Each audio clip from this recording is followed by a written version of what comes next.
მოგესალმებით ჩემო ძვირფასებო, ჩვენ კვლავ გერთვებით გურიიდან, ჯერჯერობით გერთვებით, ჯერჯერობით არ გჭირდებათ ხემლაზე ასვლა და იქედან დაძახება ძირს რუსული რეჟიმი ცეცხლი ოლიგარქიას.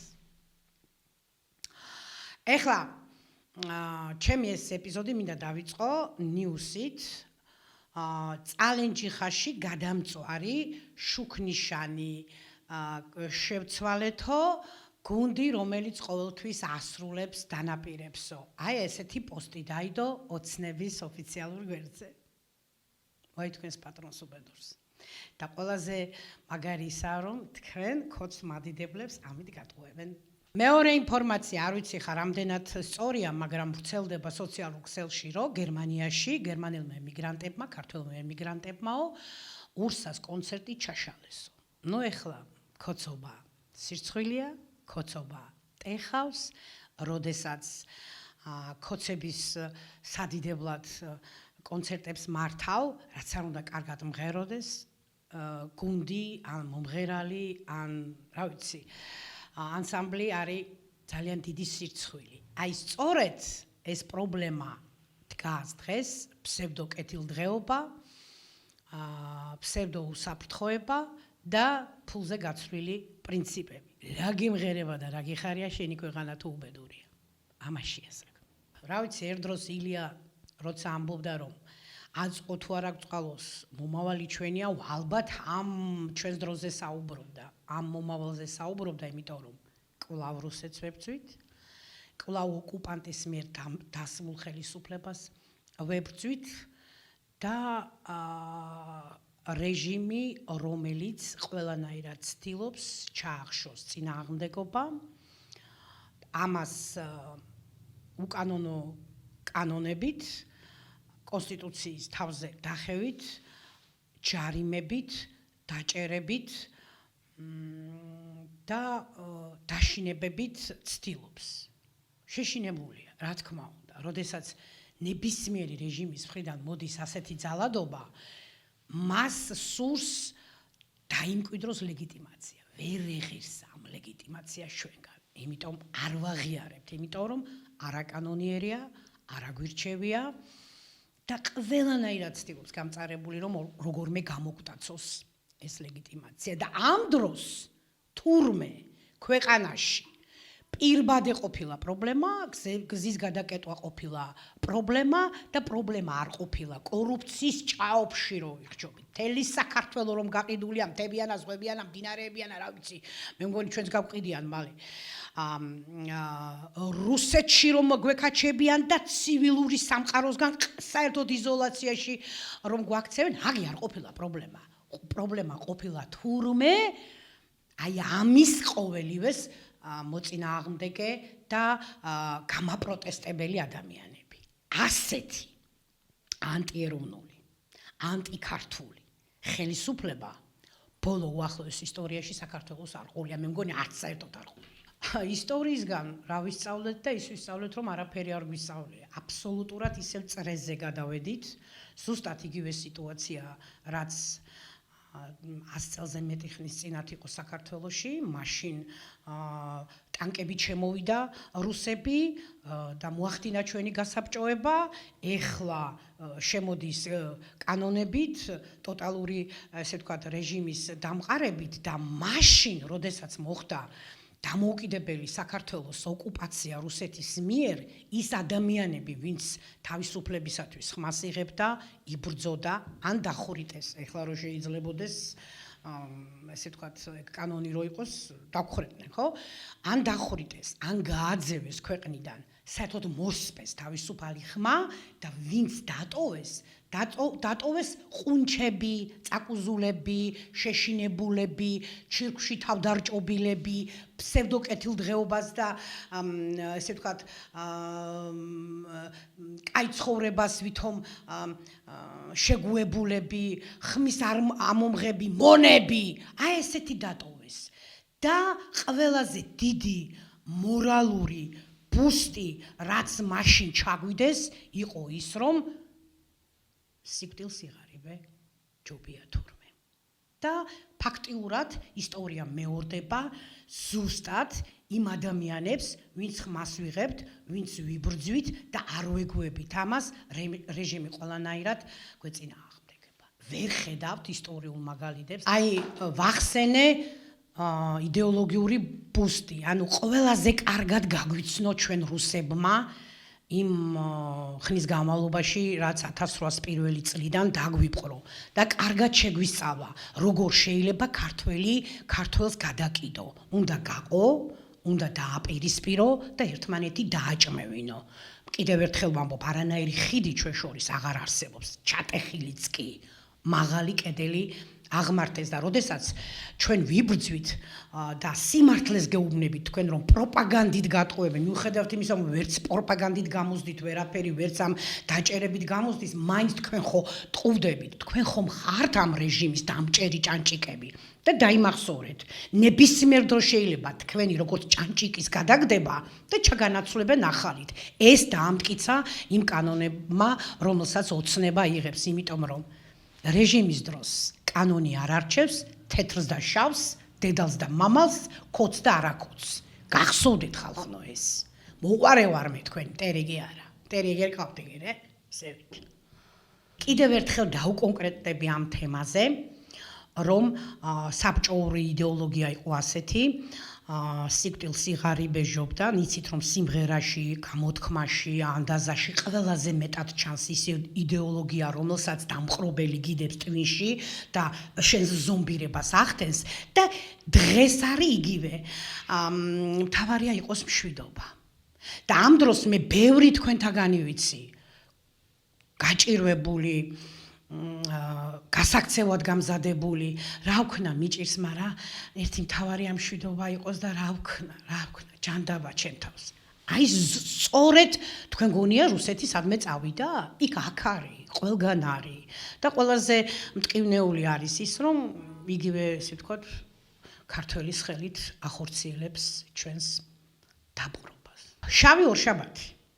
ასე შევარქვი მე ქოცების ორშაბათობით დაანონსებულ საშინელ ანტიდემოკრატიულ კანონებს გამოაცხადებენ ამას ორშაბათობით, რუპორები, ხო იცით ახლა ვინც ყავთ, ხო? და გამოაცხადებენ ამას და რო იცოდნენ ამ ტიპებმა როგორ სახელს იწერენ ისტორიაში და როგორ შეიძლება ინანონ კიდეც რომ ისეთ სამარცხვინო ცხოვრებით ცხოვრობენ და წეულა შთამომავლობას გადაეცემა მათ შთამომავლობას როგორ არ ფიქრობენ ამაზე არ ვიცი და მოკლედ დაანონსებენ ამ საშინელ კანონებს და მერე აკვირდებიან რა რეაქცია გვექნება ჩვენ რა დონის პროტესტი იქნება ამასთან დაკავშირებით. ეხლა ეს კანონები, საარჩევნო კანონები, თუნდაც ის რომ მილიონნახევრიან ემიგრაციას აეგრძალა ხმის მიცემა და რატომ აეგრძალა? იმიტომ რომ ბოლო 2012 წლიდან ყველა არჩევნებს ოცნება აგებს, იმიტომ რომ იქ ვერ აყალბებს. აქ აყალბებს და ჩვენ ვიცით რომ ბოლო ორი არჩევნები ფაქტიურად ოცნებამ წააგო და ეხლა ჩალიჩობს ლეგიტიმაციას 2028 წლის არჩევნებისთვის. არცაც წამსვლელი ესენი არ არიან ხალხო, არც აქვთ წასასვლელი. და აი ეს კანონები ყველაფერი იმისთვისაა, რომ ესე ვთქვათ, განიმტკიცონ თავიანთი პოზიციები და ამას თუ ვერ ხედავთ, რა ვიცი. საბჭოეთის დროს ყველაზე მეტად სადამსჯელო ექსპედიციები ჩატარდა გურიაში. და რატომ გურიაში? იმიტომ რომ გურია იყო ერთ-ერთი გამორჩეული რეგიონი, რომელიც ყოველთვის ჯანყდებოდა რუსეთის იმპერიის წინააღმდეგ და ესე ვთქვათ, ისეთი თუნდაც გურიის რესპუბლიკა და ასე შემდეგ და ამიტომ სპეციალურად იქნა შესწავლილი ეს რეგიონები რუსეთის მიერ და ამიტომ გვაქვს დღეს ის მოცემულობა გურიაში, რა მოცემულობაც გვაქვს. გერმანელ ფილოსოფოსმა კანტმა თქვა, ეს არალეგიტიმურ ყაველაშვილს უყვარს ფილოსოფოსები, თქვა, რომ მაოცებს ვარსკვლავებით მოჭედილიცა და სინდისის ხმა ჩემშიო. მე არც ერთი არ მაოცებს. უბრალოდ მე მაოცებს ოზურგეთის თვითმმართველობა გაუქმებულია კაი ხანია. ну იცი თვითმმართველი ქალაქის სტატუსი აღარ აქვს. ისა გურიის გუბერნატორის თანამდებობა, ზევით თანამდებობის, ესე ვთქვათ, წინსვლის კარიერული წინსვლის ტრამპლინია. ყოფილი მერის მოადგილეები საცხობების უფროსად გადახავთ.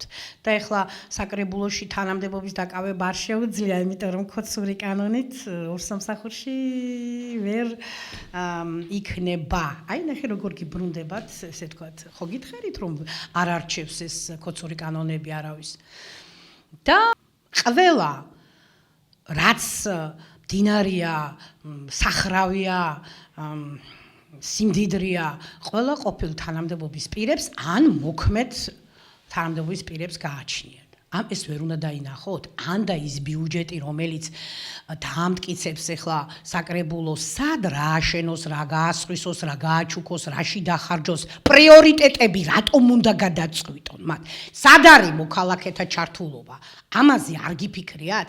მე იქ შუკაში ასფალტზე რაღაცას რო დაგიგები და მადლობა ეთქვით, ჩვენი ჯიბიდან შევსებული ბიუჯეტია, ჩვენი ბიუჯეტი და ჩვენ რო გვეჭრება, გადასახადი იქიდან შევსებულია და იქიდან ამდენ ჭამენ, კიდე იმდენი წელი უკავდა მაგენს დღეში სამჯერ. ხო და წარმოიდგინეთ ახლა, ამაში არ გახედებენ. ესა საქმე და ესა ამბავი და ამას უკრავთ ტარს. ესე როგორ უნდა მოტყუდეთ ხალხო? კორუფციაზე ვიტყვი. ეს კორუმპირებულები თვითონ რომელ კორუფციას დაუწყებენ ახლა ბრძოლას, განსაკუთრებით იჭერენ მოადგილეებს.